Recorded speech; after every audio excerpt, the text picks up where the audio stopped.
Okay then, so good evening everybody, and welcome to this evening's late shift, the late night show, hence the beverages, the wine and some snacks.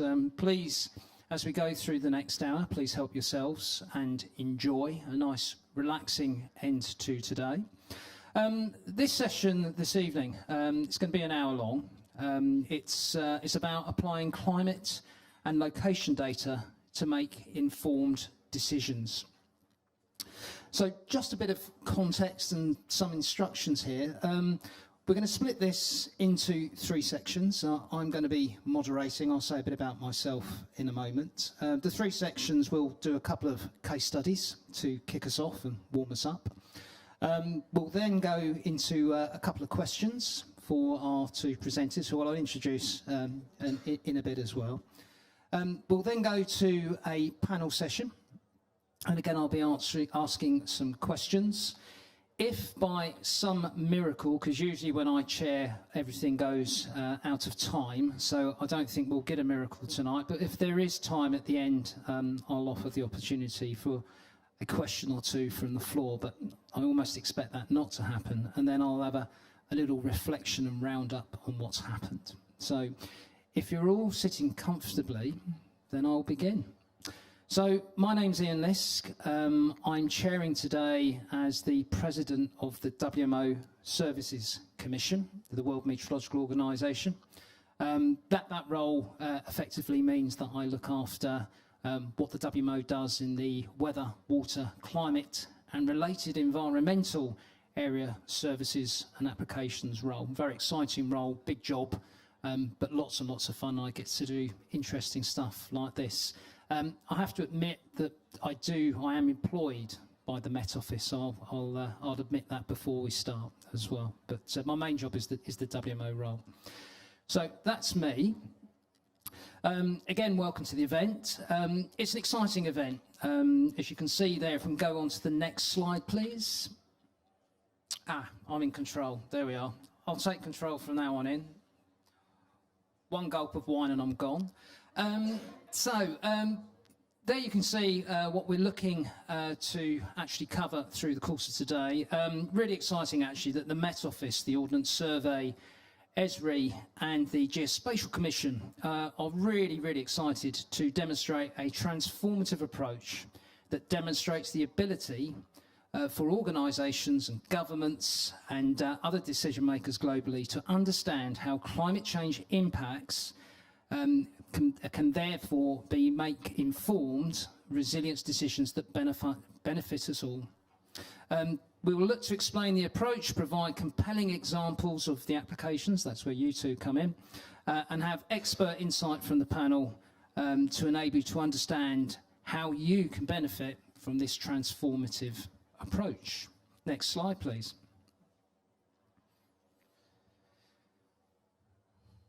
Hold on. Got it. So just a quick introduction, a bit of an overview. So this is a journey this evening. The story so far, climate science has evidenced how and why our climate has and will continue to change. I mean, the big theme, as we know, for COP is trying to keep things to 1.5 degrees, depending on what you read. That may or may not be quite an optimistic aim. Communication, the message has now landed. I think we can all agree on that, and that probably has been one of the big successes of the whole COP process as we arrive at COP26 is, I think Kirsty said it earlier on, everyone now appreciates that it's with us and we've got a problem that we need to solve. It's present now, and it's the reality of the future. Now, in terms of data, and again, I've been here for just a couple of days, and data comes up in just about every session that one goes to. You know, more data, better data, fill in the data gaps, etc. And we've published the scientific data to back this up, and that data is now being used to advise governments. But is there more that we can actually do with that? We've talked a lot this week already about the role of social science, the communication of what the data means, how people can make better use of the data and to understand it. So we need to scale up now. We need all governments, decision makers and individuals to take informed mitigation and adaptation actions that benefit them, and by doing that benefit us all. But they need to understand the relevance to them and what the threats are to businesses or nations, and to incentivise decisions and target informed actions. It's a bit of an unlevel playing field. Again, this is something that's come up not just at this COP, but is a theme. The capacity development, leave no country behind. Organisations and governments are at different levels of data maturity and the means of investment when it comes to solving the problem. And I think, again, this is the exciting thing of doing a bit of a demonstrator about this, a new approach that can be applied not just in the United Kingdom, but around the world. So this requires us to continue the journey. Let's remove the barriers. Let's make climate data seamlessly available in business systems alongside geospatial data for organisations to use and to apply their own location and domains to meet their own user cases and the needs of their decision makers. We need to incentivise the introduction by governments and financial standards authorities of climate resilience and adaptation reporting by both public and the private sector will help drive this charge, but only if those bodies are able to access and use the climate science. So, the Met Office, Ordnance Survey, Esri and the Geospatial Commission will now explain how they're progressing this transformative approach, present some examples to us, give you some further insights. The panel discussion will add some more flesh to that. I'll ask some questions as well. And I think, without any further ado, we will kick off with a couple of one of these. So if we just move on to, first off, Dr. Addy Pope. And I will introduce people as we go along through the session. So these are the two videos now. So Dr. Addy Pope, the Education Manager at Esri UK. Can we play the video, please? Hi. My name's Addy Pope. I'm a member of the Esri UK education team, and I want to talk to you about climate change and GIS, making climate change data accessible and teachable in the classroom. I'd like to point out that I'm not a climate scientist. This is very much a presentation about a journey that a non-specialist user has to take when they want to access climate projection data. So the brief was that I wanted to create a set of online accessible teaching resources for UK schools that showed climate change in the UK. And I wanted to have resources available at 3 different age groups, and I really wanted to show impact, how climate change was going to impact the UK, because often climate change sounds like it's something else that happens somewhere else to other people. You often see pictures of polar bears having a long swim and looking a bit thin, or dried up lake beds. It does seem like it's somebody else's problem, but we know that climate change is happening in the UK and our lives will be impacted by that climate change. So we wanted students to have tools which would allow them to explore both national and regional trends in the UK. But when you start getting into it, you quickly realise that climate data is pretty complicated. You need to understand climate models, you need to understand the resolution that those models have been modelled at, you need to understand differences like anomaly and absolute, what RCPs are, and what probabilistic run you want of each model. Once you've understood what you actually need, you can then start downloading the data. And what you'll quickly end up with is a lot of data. If you're lucky, it'll be shapefiles. If you're less lucky, it'll probably be NetCDFs. And NetCDFs are, they're a file format that most people aren't really familiar with, and they're quite difficult to work with.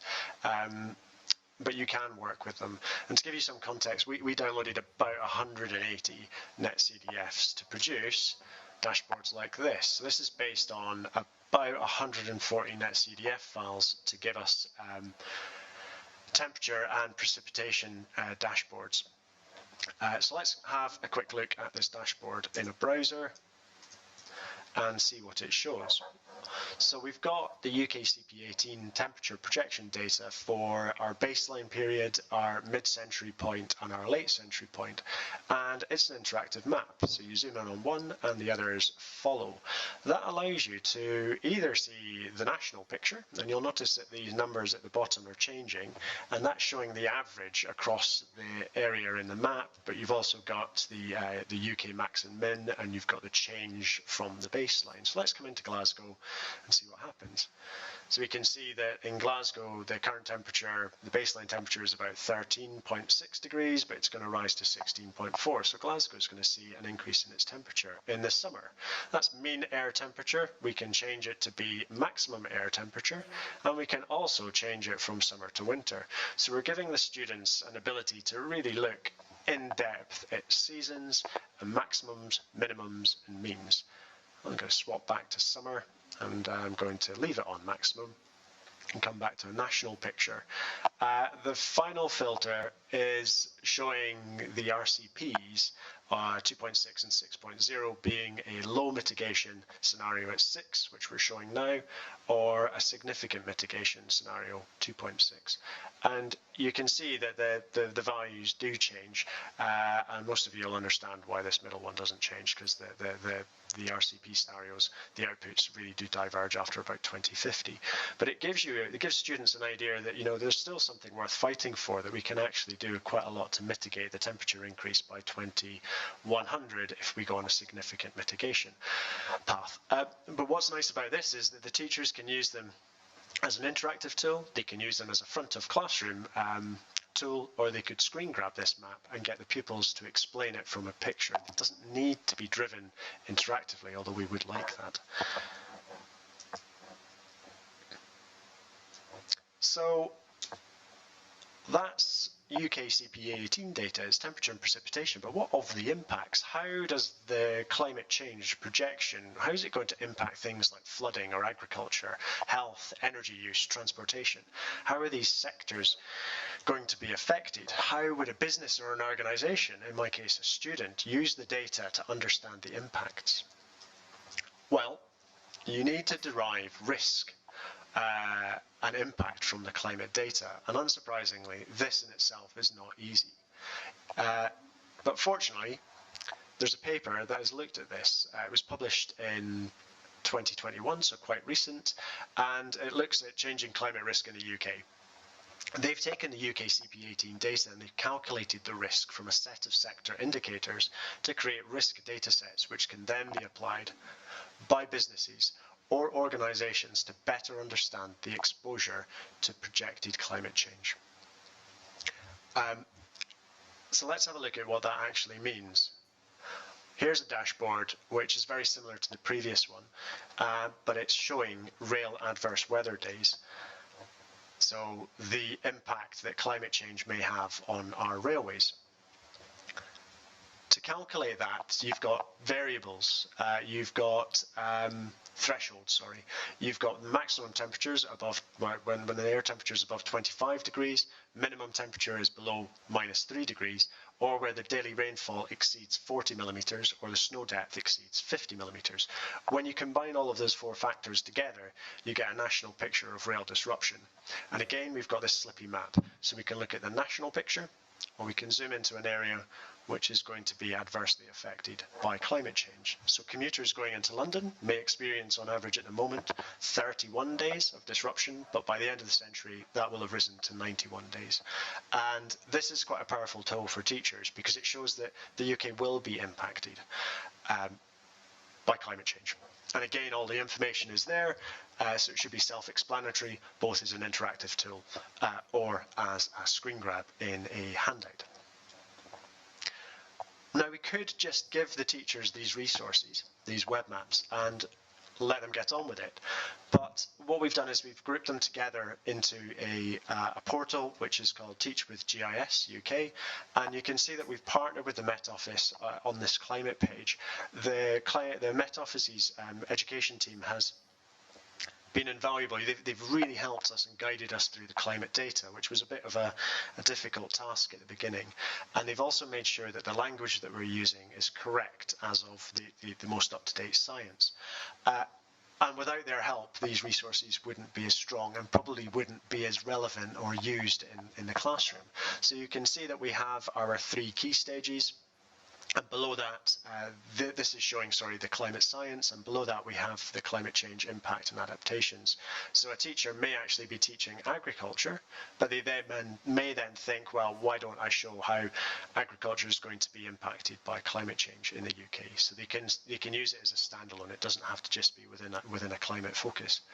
Let's take a look at one of these in action. So we'll just pick on the secondary exercise. When we click on that, we get the teacher pack, which gives the teacher an idea of the what, the why and the how before actually launching the lesson plans that the students may want to follow, broken up into bite-sized chunks, because actually you don't cover very much in lessons, and it may be over a series of actual lessons in the classroom. And if we look at modelling the future UK climate, we can see where that first dashboard that I showed you is embedded. So it gives the students some information about what UK climate projections are, what RCPs stand for, what the different RCPs might mean, before then giving them a dashboard and importantly showing them how to drive the dashboard through a small video. So this is how you give context and you scaffold the learners through quite a complicated subject, and I think it is possible. So if we come back to the slides, in summary, I would have to say it is possible to access climate data and make it reusable as a non-expert.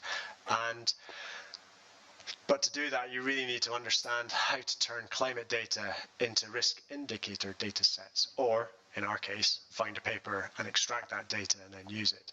Because otherwise it's quite tricky. This task probably needs to be done once and by experts to make sure it's correct. And I think that really is the key to making climate data accessible at scale. And by scale, I mean allowing any organisation to understand their exposure to climate change without having to become climate experts. So in my case study, it's possible to do that and get the information into the hands of both teachers and pupils in schools. So it shouldn't be too difficult for us to work together to try and make that data accessible to any organisation across the UK. Thank you very much. I think we've got time for questions at the end of this section. Thank you. Thank you very much, Adi, and indeed we will be coming back to for a question after the next video. So. Very, very powerful. I mean, the standout for me there is in terms of transport disruption, we're going from 1 in every 4 days of transport, 1 in every 10 days in the current climate to 1 in every 4 by the end of the century. That's quite a monetising figure. That will certainly grab politicians' attention. Okay, so I'd now like to introduce Rafael Monga, who is the Director of the National Centre of Geo-Environmental Information in Costa Rica Ministry of Environment and Energy. So, Rafael, please take it away. Thank you. Hello, and thank you for the invitation to participate in this COP26 hybrid event. It's a pleasure to be here with you today virtually from my home in San Jose, Costa Rica. On this session, I'll be speaking about the example of Costa Rica monitoring land use, land cover, and ecosystems to make informed decisions. My name is Rafael Monge, and I work as Director of the National Center of Geoenvironmental Information at the Ministry of Environment and Energy of Costa Rica. And well, if by the end of this session, if you wish to know more or have any questions, please contact me using my social media handle at Rafael Monge CR. Well, Costa Rica is a country committed to sustainable development. We have achieved to make sustainability part of our DNA and build a world-renowned green country brand focused on conservation, reforestation, and our system of national parks and protected wildlife areas. This has been an important driver of economic growth and well-being for us Costa Ricans. Currently, 60% of our territory is covered by forest, and since 2013, the land use sector came to be considered a carbon sink in the accounting of our greenhouse gas emissions, absorbing up to almost 5 million tons of CO2 in 2014. We also face significant challenges in terms of sustainability. Deforestation in Costa Rica amounts to 17,000 hectares per year and occurs in a dispersed manner. Also in relatively small territories, making its precise estimation a challenge. In addition, it is feared that because of the pandemic, this statistic may increase because of the need of resources, especially in rural areas. To face these challenges, not too many years ago, and like many other countries, Costa Rica traditionally monitored and managed its forests, biodiversity, and agricultural lands separately, with different institutions working according to their mandates. However, their strong interdependence made it necessary to develop a more comprehensive form of monitoring. Recognizing the need to harmonize land and resource management, Costa Rica built the National Land Use, Land Cover, and Ecosystems Monitoring System, which we call the Simocute. The Simocute is a comprehensive national scale monitoring system that produces consistent information on the current extent and changes in forests, agricultural, and all other land uses, land covers, and ecosystems. Several subsystems harmoniously integrate field and remote science data to produce information that will inform decision-making and support the development and implementation of sound land management policies. We conceptualize Simocute as an integrated system of systems founded on three interrelated processes: classification that responds to the question of what, mapping related to the question of where, and inventory and related registries that tells us about the how much. The subsystems interrelate synergistically to increase the value of the data that is being produced in the different parts of Simocute with the different institutions that participate.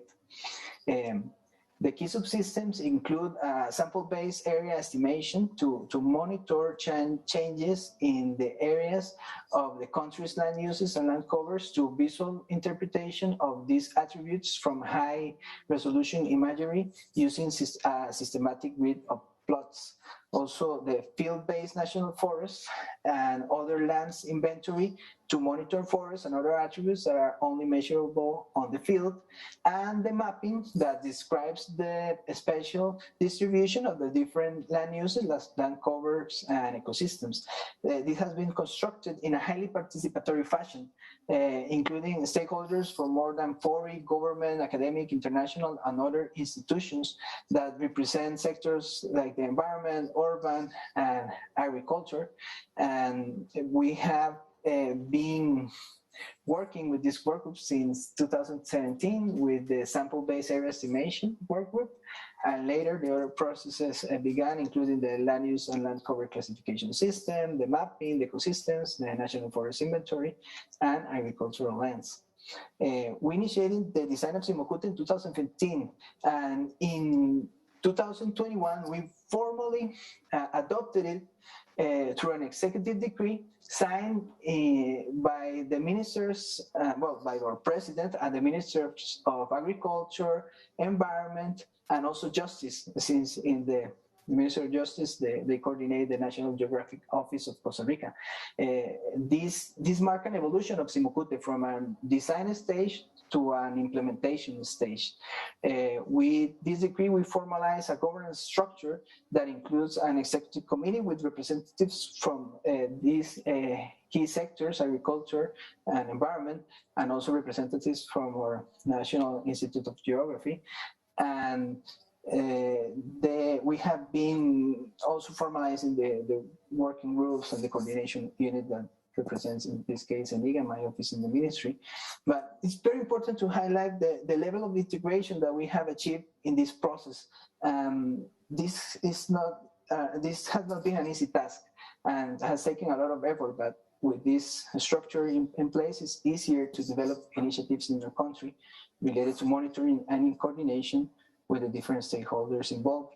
This has taken a lot it has taken us a busy agenda. Before 2020, we had a lot of meetings and working tables and technical discussions, and also capacity building has been a very important element of this process. And well, after the pandemic started, we just adapted to the virtuality, and well, this is why we are here today, of course, and we have been continue working with this process. For example, to finalize with this, how this has helped us with achieving these schemes of results-based payments, and this has been thanks to demonstrating a good performance in the management of our forest emissions that can be tracked in our greenhouse gas inventories. And we received in 2020 these contributions from that amounts to up to $120 million from the Green Climate Fund and the World Bank's Forest Carbon Partnership Facility. But also in this COP26, it was announced that Costa Rica is also entering this as one of the first 5 countries to sign a LEAP coalition agreement. Well, we're very proud of this, and this is due to this hard work on transparency, also how we are measuring the forest and demonstrating this performance. This is also important to highlight that we work in many different other areas with a lot of stakeholders are supporting us to understand the different elements of the environment, the agriculture, the ecosystem services, how we can tackle deforestation, how we can map essential life support areas, and be more involved with the urban agenda and the agricultural agenda. But this is maybe for some other talk.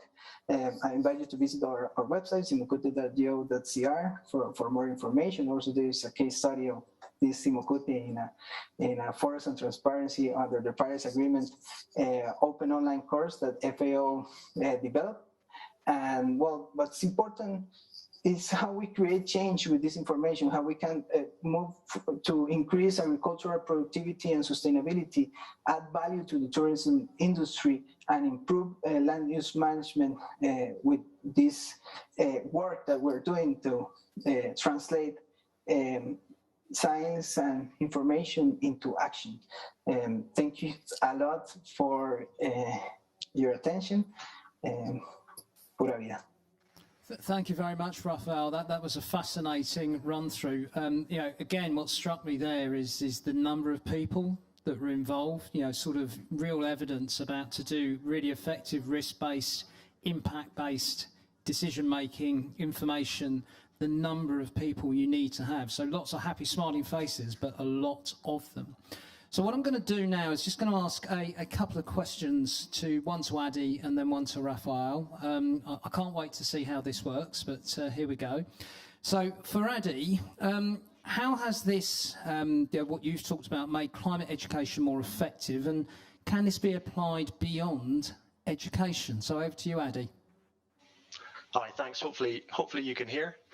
I'd say it's really helped teachers, or will really help teachers, make climate change relatable to other parts of the geography curriculum. So that impact data, how will climate change impact on the things that we already teach you about agriculture or transportation or flooding?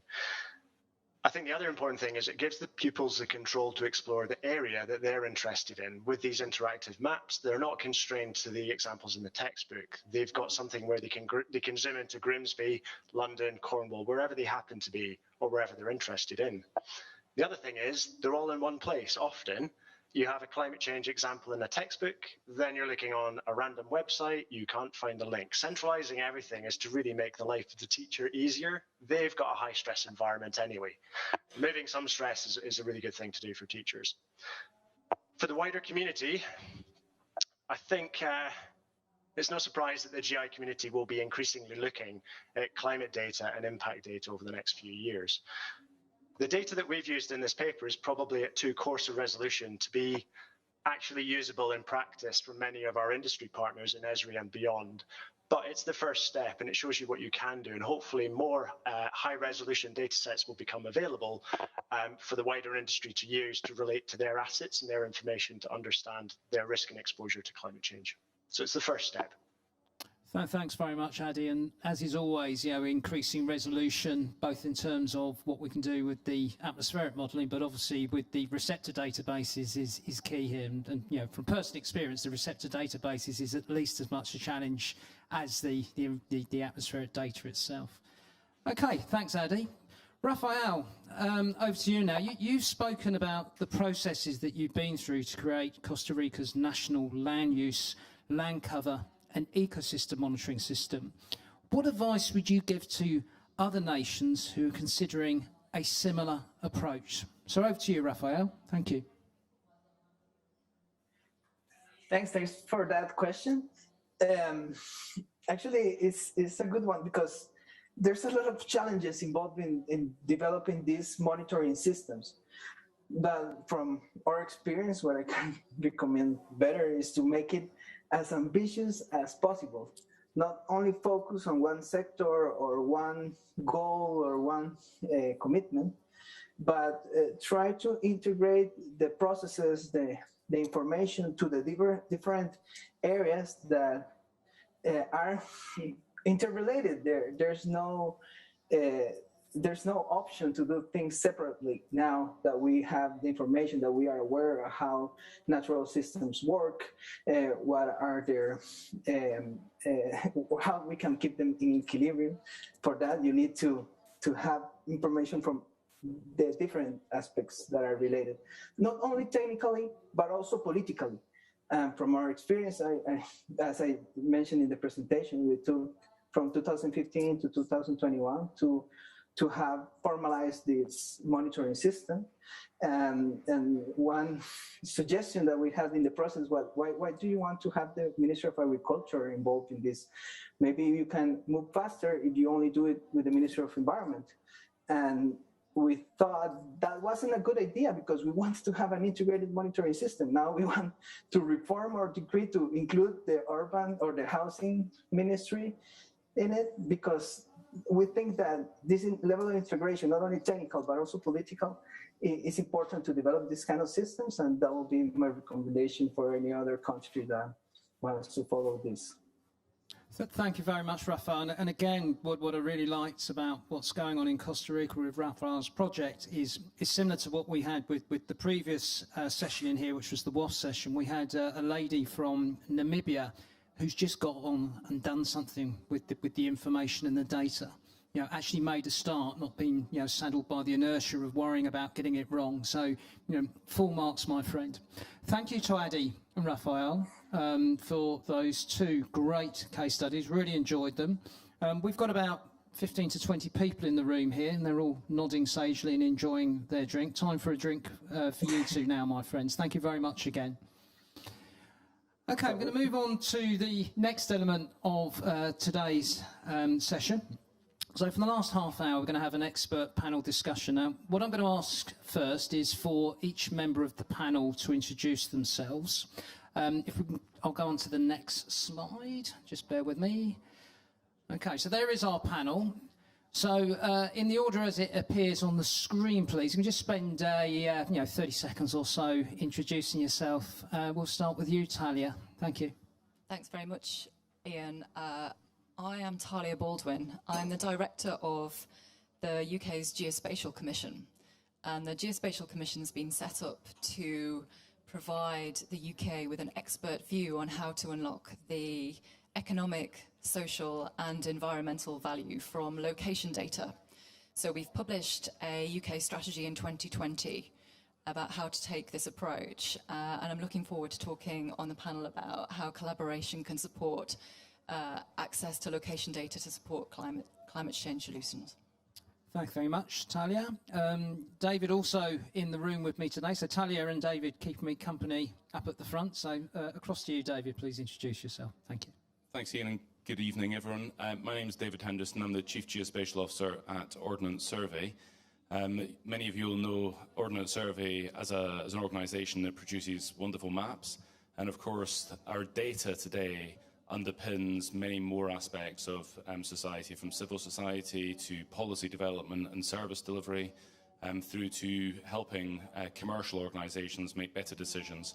And in the context of climate action, as an organisation, we're taking a big stance in terms of thought leadership, working very closely with Talia and her organisation to ensure that we're supporting, both domestically and globally, the right practices to enable nations to take climate action, whether that's in the development of their adaptation and mitigation strategies or the longer-term monitoring of many of the things that we've already had presented to us this evening.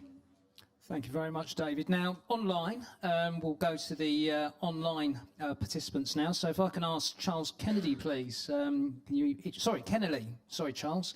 Over to you, Charles. Hi, yeah, so my name is Charles Kennelly, and I am the Chief Technology Officer for Esri UK. And at Esri, we are a geospatial organisation. We provide tools, content, and hosting and management of geospatial information. And it's just a vitally important tool for linking together disparate data sets and making them relevant to people in different contexts. As we just seen Adi talking about taking complex climate data and making it available to children and teachers in a way that they can interact and make sense with it. It's a really important tool in this role, and we're passionate about making the most of it. Thank you very much, Charles.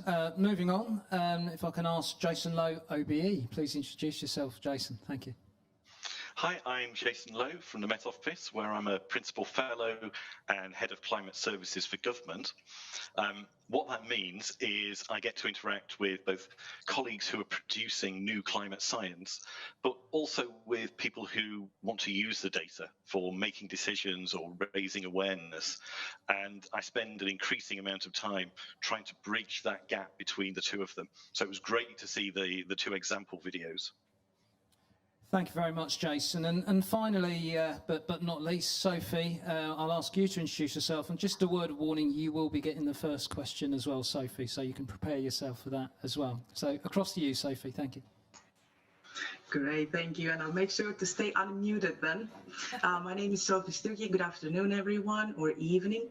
I am the group head of GIS and Geospatial Consultancy Lead for Costain, an organization that supports smart infrastructure solutions. And today I'm joining this panel to discuss the user context and user needs around climate data adaptation and the actions that organizations need to take with regards to climate change. Thank you. Thank you very much, Sophie, and thanks very much for your brevity, panel, in introducing yourself. So, as promised, the first question, one for each panellist, goes to Sophie. Sophie, what are the incentives for commercial organisations to take informed actions on climate adaptation? Thank you. Brilliant question. Thank you, Ian. And I think it ties quite nicely with what we heard from our colleagues today, complements the message that we are quite fortunate these days to have pioneers in this space to help us unlock the value of geospatial data, organizations that help us socialize scientific information and offer the technology and the software to help us as users consume, ingest, and derive value from all that information. And we see this on a global scale, of course. We have organizations like WMO, the Met Office, the National Oceanic and Atmospheric Administration over at the US. And these organizations are making significant efforts in democratizing their scientific data in a language and a format that is accessible to non-experts. And this in turn helps those experts make evidence-based, data-driven decisions for their organizations. And this is quite important, actually, because these decisions can help enhance business resilience as well for commercial entities. For example, we can save time from reactive or rushed operations. We can save significant costs when it comes to being proactive and having scheduled maintenance operations that enhance program delivery. Now, we can also derive insights from combining climate information with organization-specific data in a manner, in a decision-making framework that we are already comfortable with as an organization. And in turn, this helps us mitigate against extreme weather phenomena. We've seen them occurring more frequently in recent years, and it's not only about the financial toll it's taking on our built environment, on our infrastructure, but it's also the toll on human life. And that is an urgent risk that we really need to mitigate against urgently. Now, similarly, we've seen a lot of organizations in the digital twin space And by combining climate data with that contextual information and their asset data, we can create a holistic view of operations and the situational awareness on the field. And in turn, this will help us build back greener, of course. And as you can imagine, organizations such as Costain, we are tasked with creating and maintaining nationally significant infrastructure like highways, roads, water and electricity grids. And by using climate data, we can actually make better decisions when it comes to, let's say, our design or our material selection in a way that we can withstand those extremes that we discussed previously, and also help us adapt the climate change challenges. And even more recently, we've seen government regulations and mandatory requirements around net zero and biodiversity targets that commercial organizations really need to comply with or risk heavy fines. But I do not want to dwell on the compulsory nature too much here. Instead, I'm going to wrap up with just one thought because of the panel we have here today. We have powerhouses such as the Met Office, Esri, the Geospatial Commission and Ordnance Survey that can really help create a connective thread around all of these capabilities that we have and can support commercial organizations create robust, resilient, and sustainable legacy, a legacy that we can be proud to leave for our children, our grandchildren, and future generations. Thank you, and back to you, Ian. Well, thank you very much, Sophie. I'll go wow and almost want to wrap it up at that point, but we are going to carry on. You know, just a couple of things there for me. I mean, the Build Back Greener statement, absolutely 100%, and of course, you know, the killer statement really, ultimately, it's about saving money in the long term. So, you know, thank you for those words. Next question is going to be for Charles. Charles, how are geospatial systems organisations aligning their capabilities to meet a significant increase in demand for climate impact services? I think there's a number of different things. One of the major ones is being able to operate at the scale that's required. We saw through COVID that there's a real thirst for information at a global level, and that imposes a huge load on systems. One of the major COVID dashboards that we provided at its peak was being accessed something like 8,000 times a second, and that was sustained over long periods. So being able to provide the quantities of data required at the scale that they need to be used, I think, is one of the major things, and that's something we've learned a lot from over the last number of years, and we will continue to work on. The other thing is about making content available to people and relevant to them. There's nothing like location to make information relevant to you.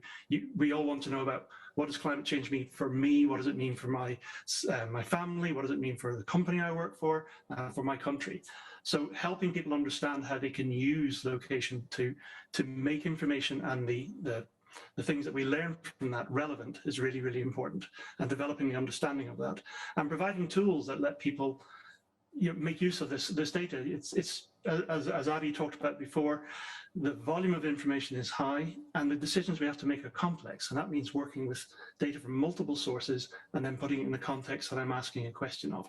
If I'm running a business and my supply chain extends across the world, if I understand where that supply chain is, what components are in it, I can ask questions like, is it sustainable? Is it resilient? What changes do I need to make? Am I infringing on human rights?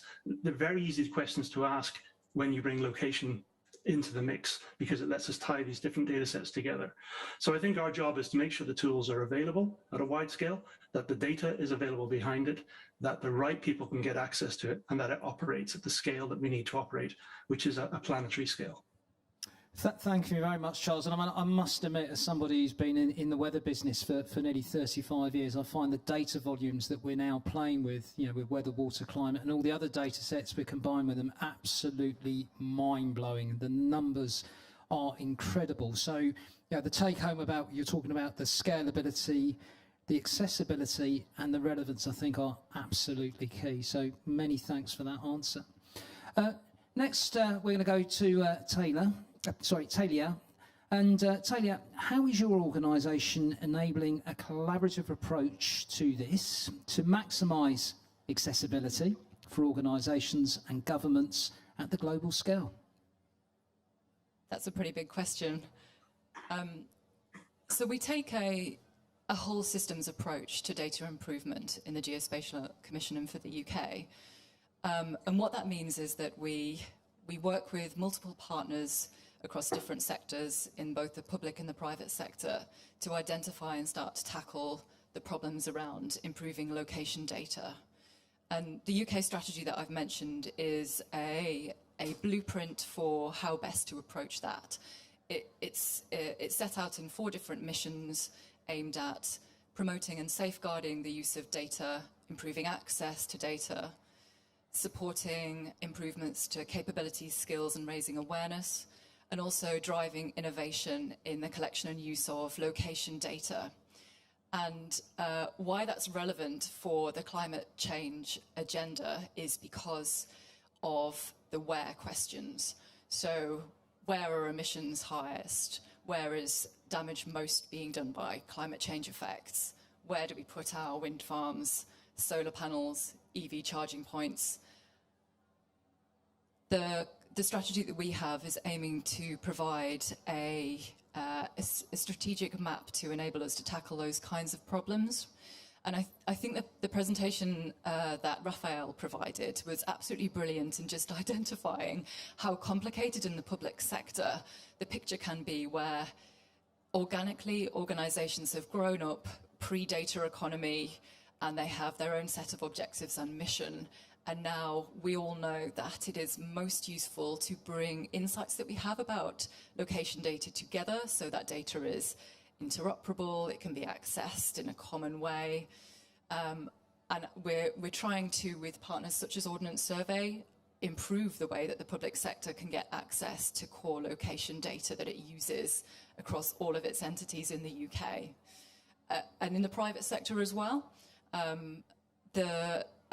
The example that Sophia gave of the infrastructure build utilities assets is quite a key data set for the purposes of informing how we manage energy, telecoms, water networks under the ground. So in the UK, we're learning from best practice abroad, and we are figuring out how to invest in a national map of our underground utilities assets. And it's that kind of initiative, that kind of prioritisation, I think, that we're really keen to bring forward in the UK and work with our partners in other countries to tell us how to prioritise the right things to provide the base data to then inform what we do in different sectors, including working together on the challenges we have around climate change.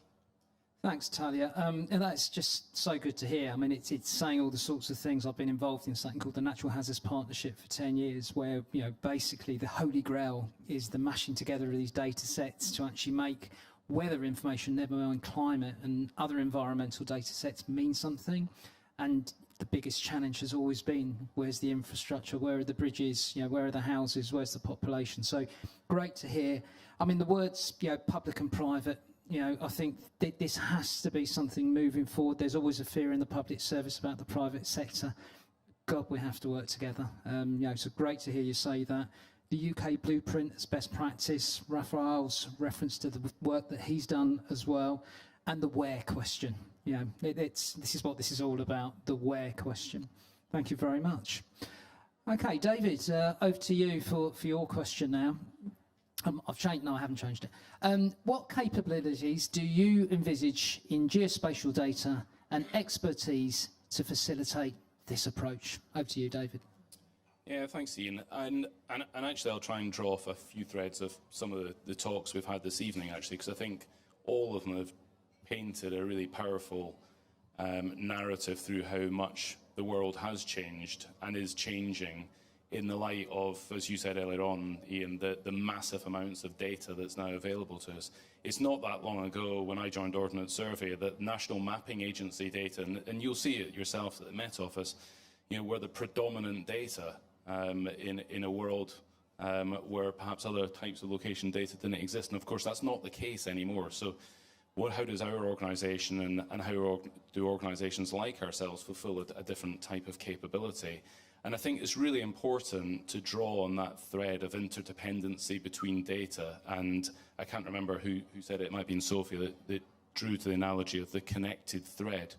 So I think what our organisation increasingly stands for is ensuring that we can look at location data with authority and have a sort of sense of not just a single source of where the data comes from, but a single source of where that data makes sense, that we can serve data up to the kinds of platforms and technologies that Charles and Adi's organisation pulls together, and to make sure that the data that's being used can be trusted and relied upon to make effective decisions.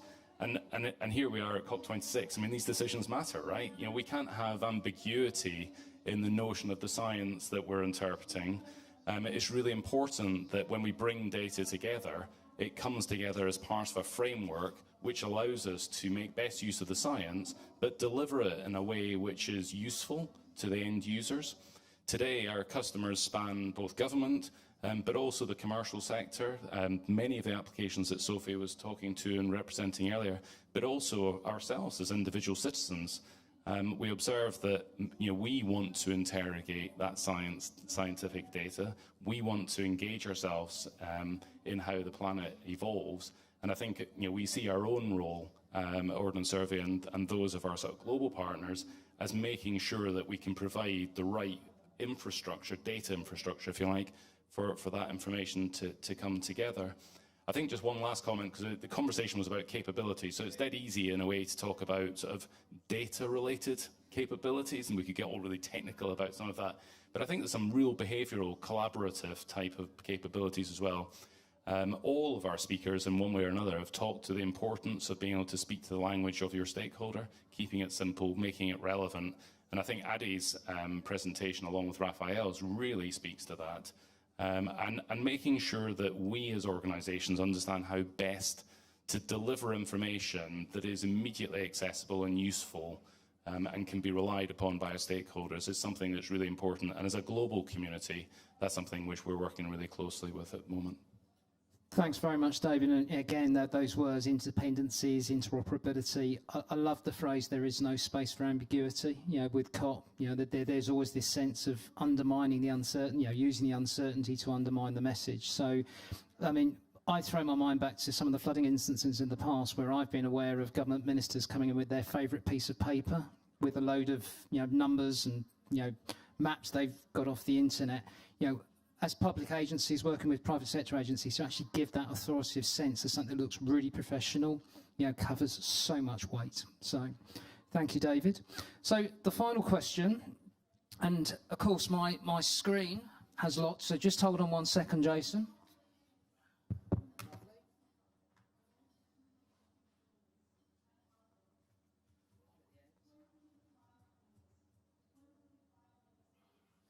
That's got nothing to do with the red wine. That was my screen shutting down. So, Jason, apologies for the delay. Jason, as a climate scientist, do you believe more needs to be done to make the science more accessible for users? And what is the...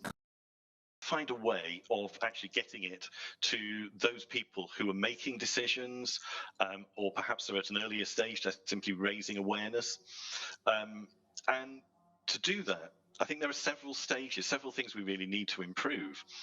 One of them is helping people select the right climate data to use for the particular question they've got at the particular location they've got. So we have to get better at actually including metadata and training alongside data itself. We need to make the data easier to find, easier to download, and available in formats that people already use in their organisation or their education. We also need to do what I think several people have already suggested, and that's bring the climate hazard data alongside vulnerability data and exposure data, data that often it's the user is best placed to have access to that, because it's only when you really bring that together that you can start to assess the risk. Then we need to go a stage further and assess the interventions and responses. So yes, it is absolutely vital that we find effective ways at accessing, transferring and communicating the climate data. And if we don't, then to me that's a major barrier to both mitigation and adaptation. Thank you very much, Jason. And those are really important words at the end there in terms of the consequences being a barrier to mitigation and adaptation, I completely agree. And I think what's really useful about what you were saying about bringing the data sets together as well, Jason, is the fact that, you know, how do we know what our end users' risk appetite is? This is one of the big challenges in terms of, you know, risk exposure. You know, we can mash, I use the word mash, very bad word to use. We can integrate the data together with different data sets. But there is still another job then to do, is actually concerning that, you know, into proper decision risk-based information based on what the user's risk appetite as well. And that's why this is an end-to-end process that washes all the way from the providers to the users, then all the way back again. Thank you very much, everyone. I hope I've done a reasonable job after each one of those of summarising what I've heard has been the key points. Now, miraculously, we do actually have 3 or 4 minutes. So what I would like to do, just before I very briefly sum up on the big takeaways, and they will be very top level, is there a question from the audience for anyone on our panel that anybody would like to ask? So I could be very cheeky, because I heard an interesting question earlier on about AI, and I'm just wondering if you'd like to repeat the question that you asked in the last session about artificial intelligence. So I'll give you the mic.